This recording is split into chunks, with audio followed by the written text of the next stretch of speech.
आए हैं। अधिकांश लोग राजस्थान की पृष्ठभूमि के हैं, तेलंगाना आंध्र के बहुत से लोग हैं। जिस काम को लेकर आज इकट्ठा हुए हैं, उस काम को हम लोगों को मिलकर संपन्न करना है और ये प्रेरणा लेनी है इतिहास से। ये संकल्प लेना है भविष्य के लिए कि हमारा आपसी जो भाईचारा है, प्रेम है, एकजुटता है, मोहब्बत है, उसे बरकरार रखना है। अपने जीवन में, अपने परिवार के लिए, समाज के लिए, क्षेत्र के लिए, देश के लिए हम लोग क्या कर सकते हैं। हमारे बच्चों को हम शिक्षा दें, संस्कार दें, देशभक्ति की भावना उत्पन्न करें। जो परमपिता परमेश्वर ने हमको संस्कार दिए, हम अगली पीढ़ी को उन तक कैसे पहुंचा सकते हैं। देश बदल रहा है, लेकिन हमें अपनी जड़ों को मजबूत रखना है। आज का कार्यक्रम विचारधाराओं से, पृष्ठभूमि से, राजनीतिक सोच से एक ऊपर उठकर कार्यक्रम था। इसलिए जब आप भाषण दे रहे थे, मैंने आपको टोका, मैंने कहा यहाँ चर्चा नहीं हमें करनी है पक्ष की, विपक्ष की, चुनाव की, हार जीत की। वो जब समय आएगा चुनाव का, तब कबड्डी खेल लेंगे। लेकिन आज हम इकट्ठे हुए हैं भावनाओं को लेकर। और हम सब लोग जो राजनीति में काम करते हैं, हमें अलग अलग मौके मिलते हैं। बहुत से साथी कुछ हरियाणा से हैं, कुछ मध्य प्रदेश से हैं, गुजरात से, उत्तर प्रदेश से हैं, अतुल उत्तर प्रदेश से हैं। अपने अपने क्षेत्र, अपने अपने राज्य में, अपने अपने दलों में हम सब लोग काम करते हैं। कि मैं ऐसा मानता हूं जो व्यक्ति एक राजनीतिक कार्यकर्ता है, उसकी सबसे बड़ी जिम्मेदारी ये है कि अपने आप को अपने देश प्रदेश में समर्पित रखें। हमारे देश में जो भावना आज है उसे और मजबूत रखें। अखंड भारत हो, सुरक्षित भारत हो, एक अग्रसर वाला भारत हो। और इस देश में 27 तो सरकारी भाषाएं हैं, नाना प्रकार की संस्कृतियां हैं, वेशभूषा है, खाना पीना है, रहना सहना है। दुनिया में एक दूसरा उदाहरण नहीं है। इस भावना को पिरो के रखना है। इसलिए मेरा आप सबसे आग्रह है, हम जहां पर भी रहें, कोई व्यवसाय करें। आज इस मंच पर समाज सेवी बैठे हैं, कुछ उद्योगपति बैठे हैं, कुछ राजनेता बैठे हैं। हम सब अपना अपना कर्तव्य निभा रहे हैं, लेकिन हमारा लक्ष्य होना चाहिए कि हमारी आने वाली पीढ़ी और मजबूत हो, अच्छे संस्कारों को मिले और संपन्न हो, एक दूसरे पर विश्वास की भावना पैदा हो। ये हम सबकी सामूहिक जिम्मेदारी है। देश कब बढ़ेगा? जब समाज बढ़ेगा। चारों धर्म के लोग, 36 कौम के लोग आपस में विश्वास रखें कि भारत में जो क्षमता है वो इस देश की आबादी से बनती है। इसलिए आप लोगों ने जो कार्यक्रम किया है, मुझे आने का अवसर दिया, मैं आपका बहुत आभारी हूँ। यहाँ देवी नंदन जी बैठे हैं। काका जी, आपके नाम पे सबको न्योता दे रहा हूँ। आप में से जितने लोग यहाँ पर हैं, कभी भी नाथद्वारा जाए राजसमंद में, तो काका जी के होटल पे आपको चाय नाश्ता फ्री कराएंगे। देवी नंदन जी बहुत पुरानी हमारे समाज से राजनेता है राजस्थान से। कभी राजसमंद जाए, नाथद्वारा दर्शन करने हो, तो इनके यहाँ का बहुत बढ़िया ये मिठाई और चाय बढ़िया बना के रखते हैं। हम एक दूसरे से मिलते रहें, एक दूसरे की मदद करें। अभी कार्यक्रम में आने से पहले मुझे बता रहे थे कि क्षेत्र में, इस इलाके में अगर कुछ ऐसे काम हैं जो आप करवाना चाहते हैं, आपकी समिति के माध्यम से या व्यक्तिगत तौर पर या सामाजिक रूप में, आप लोग हमें बताएं। यहाँ पे प्रशासन से, सरकार से बात कर जो भी योगदान हम लोग दिलवा सकते हैं, पूरी कोशिश करेंगे उसको दिलवाने के लिए। और इतनी बड़ी तादाद में आप लोग इकट्ठे हुए, ये इस बात को दिखलाता है कि अब नौजवान पीढ़ी में वो जागरूकता आ गई। और जागरूकता बहुत जरूरी है, समझने की सही क्या है, गलत क्या है। आजकल हम सब लोग मोबाइल देखते रहते हैं, उसमें 100 तरह की खबरें आती हैं। व्हाट्सएप खोल के लोग अपना चर्चाएं करते हैं। लेकिन ये जानकारी होनी बहुत जरूरी है कि सही रास्ता क्या है, गलत रास्ता क्या है, कौन लोगों को जोड़ने का काम कर रहा है, कौन लोगों को तोड़ने का काम कर रहा है। अगर आपस में फूट रहेगी, समाज में तनाव रहेगा, धर्म, जाति, भाषा, इनके आधार पर हम विभाजित होते रहेंगे, तो ये देश, प्रदेश और समाज के लिए कुछ अच्छे संकेत नहीं है। भलाई इसमें है कि हम सब लोग सोच समझकर अपने रास्ते को चुनें। और जो भी काम हम लोग करें, समाज सेवा का हो, उद्योग का हो, व्यवसाय का हो, राजनीति का हो, उसमें हम सब ईमानदारी से करें।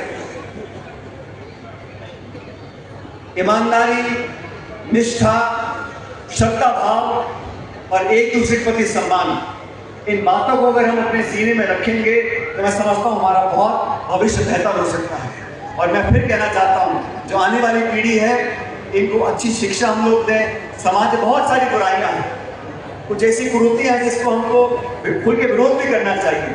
ये सब संस्कार हमें आने वाले बच्चों को देना चाहिए। इतनी दूर आप लोगों ने मुझे यहाँ पर आने का न्यौता दिया और मेरे मंदिर को देखा। बहुत खूबसूरत मंदिर का निर्माण यहाँ पर हुआ है और पीढ़ियों तक, सदियों तक इस मंदिर से यहाँ से प्रकाश फैलेगा।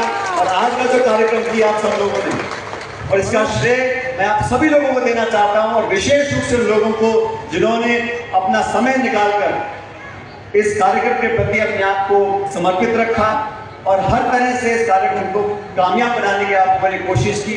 मैं विशेष रूप से आपका धन्यवाद देना चाहता हूँ। और आज के इस पुण्य के काम को हम संपन्न करेंगे, इसकी खुशबू पूरे प्रदेश और देश में फैलेगी और आप सब लोगों का भविष्य बेहतर होगा।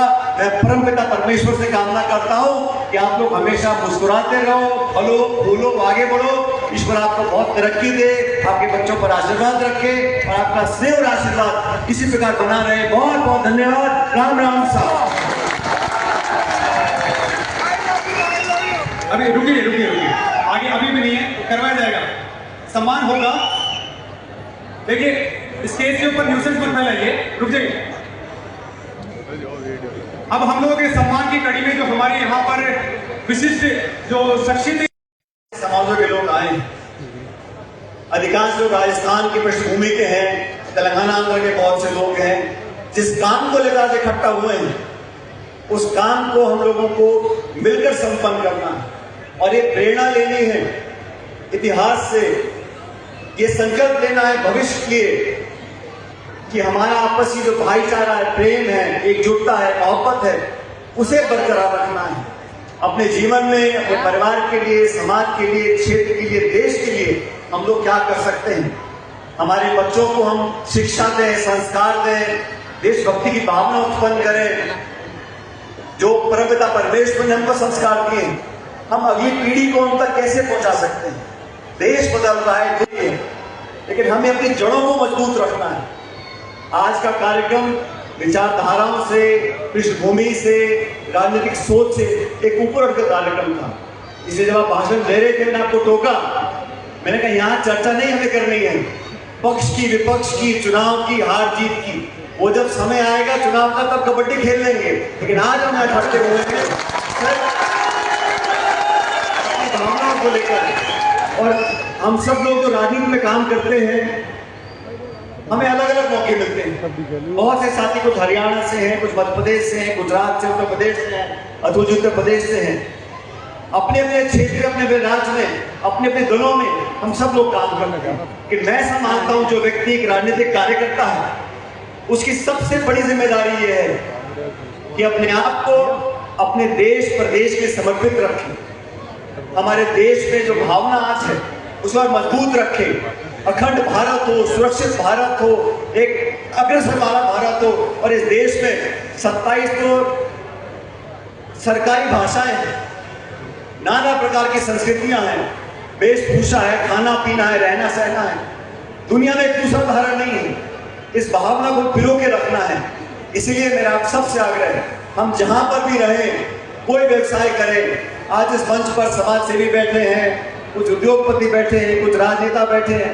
हम सब अपना अपना कर्तव्य निभा रहे हैं, लेकिन हमारा लक्ष्य होना चाहिए कि हमारी आने वाली पीढ़ी और मजबूत हो, अच्छे संस्कारों को मिले और संपन्न हो, एक दूसरे पर विश्वास की भावना पैदा हो। ये हम सबकी सामूहिक जिम्मेदारी है। देश कब बढ़ेगा? जब समाज बढ़ेगा। चारों धर्म के लोग, 36 कौम के लोग आपस में विश्वास रखें कि भारत में जो क्षमता है वो इस देश की आबादी से बनती है। इसलिए आप लोगों ने जो कार्यक्रम किया है, मुझे आने का अवसर दिया, मैं आपका बहुत आभारी हूँ। यहाँ देवी नंदन जी बैठे हैं। काका जी, आपके नाम पे सबको न्यौता दे रहा हूँ। आप में से जितने लोग यहाँ पर हैं, कभी भी नाथद्वारा जाए राजसमंद में, तो काका जी के होटल पे आपको चाय नाश्ता फ्री कराएंगे। देवी नंदन जी बहुत पुरानी हमारे समाज से रहता है राजस्थान से। कभी राजसमंद जाए, नाथद्वारा दर्शन करने हो, तो इनके यहाँ का बहुत बढ़िया ये मिठाई और चावल चाय बढ़िया बना के रखते हैं। हम एक दूसरे से मिलते रहें, एक दूसरे की मदद करें। अभी कार्यक्रम में आने से पहले मुझे बता रहे थे कि क्षेत्र में, इस इलाके में अगर कुछ ऐसे काम हैं जो आप करवाना चाहते हैं आपकी समिति के माध्यम से या व्यक्तिगत तौर पे या सामाजिक रूप में, आप लोग हमें बताएं। यहाँ पे प्रशासन से, सरकार से बात कर जो भी योगदान हम लोग दिलवा सकते हैं पूरी कोशिश करेंगे उसको दिलवाने के लिए। और इतनी बड़ी तादाद में आप लोग इकट्ठे हुए ये इस बात को दिखलाता है कि अब नौजवान पीढ़ी में वो जागरूकता आ गई और जागरूकता बहुत जरूरी है, समझने की सही क्या है गलत क्या है। आजकल सब लोग मोबाइल देखते रहते हैं, उसमें 100 तरह की खबरें आती हैं, व्हाट्सएप खोल खोल के लोग अपना चर्चाएं करते हैं, लेकिन ये जानकारी होनी बहुत जरूरी है कि सही रास्ता क्या है, गलत रास्ता क्या है, कौन लोगों को जोड़ने का काम कर रहा है, कौन लोगों को तोड़ने का काम कर रहा है। अगर आपस में फूट रहेगी, समाज में तनाव रहेगा, धर्म, जाति, भाषा इनके आधार पर हम विभाजित होते रहेंगे तो ये देश, प्रदेश और समाज के लिए कोई अच्छे संकेत नहीं है। भलाई इसमें है कि हम सब लोग सोच समझकर अपने रास्ते को चुनें और जो भी काम हम लोग करें, समाज सेवा का हो, उद्योग का हो, व्यवसाय का हो, राजनीति का हो, उसमें हम सब ईमानदारी से करें। ईमानदारी, निष्ठा, श्रद्धा भाव और एक दूसरे के प्रति सम्मान, इन बातों को अगर हम अपने सीने में रखेंगे तो मैं समझता हूँ हमारा बहुत भविष्य बेहतर हो सकता है। और मैं फिर कहना चाहता हूँ जो आने वाली पीढ़ी है इनको अच्छी शिक्षा हम लोग दें। समाज में बहुत सारी बुराइयां हैं, कुछ ऐसी कुरीतियां हैं जिसको हमको खुल के विरोध भी करना चाहिए। ये सब संस्कार हमें आने वाले बच्चों को देना चाहिए। इतनी दूर आप लोगों ने मुझे यहाँ पर आने का न्यौता दिया और मेरे मंदिर को देखा, बहुत खूबसूरत मंदिर का निर्माण यहाँ पर हुआ है और पीढ़ियों तक, सदियों तक इस मंदिर से यहाँ से प्रकाश फैलेगा। और आज का जो कार्यक्रम किया आप सब लोगों ने, और इसका श्रेय मैं आप सभी लोगों को देना चाहता हूँ और विशेष रूप से लोगों को जिन्होंने अपना समय निकालकर इस कार्यक्रम के प्रति अपने आप को समर्पित रखा और हर तरह से इस कार्यक्रम को कामयाब बनाने की आपको मैंने कोशिश की। मैं विशेष रूप से आपका धन्यवाद देना चाहता हूं और आज के इस पुण्य के काम को हम संपन्न करेंगे, इसकी खुशबू पूरे प्रदेश और देश में फैलेगी और आप सब लोगों का भविष्य बेहतर होगा। मैं परमपिता परमेश्वर से कामना करता हूं कि आप लोग हमेशा मुस्कुराते रहो, फलो फूलो, आगे बढ़ो। ईश्वर आपको बहुत तरक्की दे, आपके बच्चों पर आशीर्वाद रखे और आपका स्नेह और आशीर्वाद इसी प्रकार बना रहे। बहुत बहुत धन्यवाद। राम राम साहब। अभी रुकिए आगे अभी भी नहीं है, करवाया जाएगा, सम्मान होगा। देखिए स्टेज के ऊपर न्यूसेंस मत फैलाइए, रुक जाइए। अब हम लोगों के सम्मान की कड़ी में जो हमारे यहाँ पर विशिष्ट जो शख्सियत